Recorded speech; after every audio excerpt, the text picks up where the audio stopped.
Bismillahirrahmanirrahim. Assalamualaikum warahmatullahi wabarakatuh. Alhamdulillah wassalatu wassalamu ala rasulillah wa ba'du. Ma'asyiral muslimin, jamaah semuanya, kaum muslimin dimanapun berada. Subhanallah, kita sekarang berada di kota Taif, ya, di Saudi Arabia. Kita meniti, ya, napak tilas bagaimana jalan dakwah Rasul Shallallahu Alaihi Wasallam. Kita mengenalkan kepada kaum muslimin, ya, yang ikut rombongan bersama kami, bagaimana perjuangan dakwah Rasul Shallallahu Alaihi Wasallam di kota ini.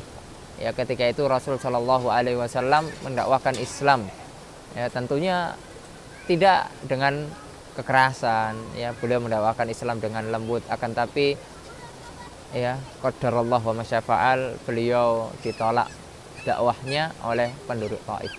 Bukan hanya itu, beliau disakiti, ya, dilempari batu, ya, sampai kemudian malaikat penjaga gunung, karena di Taif ini kita lihat, ya, dataran tinggi, banyak gunung-gunung, ya, malaikat penjaga gunung menawarkan kepada Rasulullah SAW, ya, untuk kemudian menimpakan gunung tersebut kepada penduduk Taif yang menolak dakwah dan menyakiti Rasul Shallallahu Alaihi Wasallam.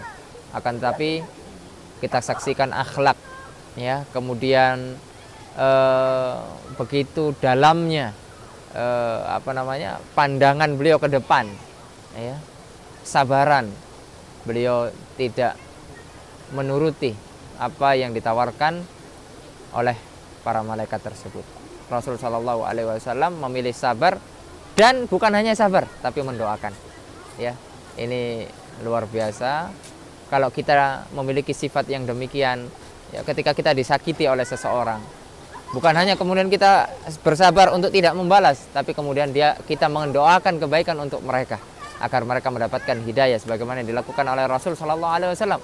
Ya, alhamdulillah, doa Rasul Shallallahu Alaihi Wasallam kemudian dikabulkan oleh Allah. Banyak di antara penduduk Taif dari keturunan mereka, orang-orang yang menolak tadi, ya, memeluk agama Islam, bertauhid kepada Allah Subhanahu Wa Taala, bahkan membela dakwah Rasul Shallallahu Alaihi Wasallam.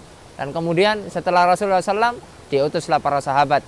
Ya, di antaranya para sahabat yang berdakwah ke sini dan meninggal di kota ini adalah Abdullah bin Abbas, ya, sepupu Rasul Shallallahu Alaihi Wasallam, yang mana beliau didoakan oleh Rasulullah SAW, Allahumma alimhu wa ya Allahumma faqihu fiddin wa alimhu ta'wil. Ya Allah, berikanlah kefakihan terhadap Ibnu Abbas terhadap agama dan kepakaran terhadap ilmu tafsir. Ya, oleh karena itulah ibrah yang bisa kita petik bagaimana kesabaran Rasulullah SAW dalam meniti dakwah.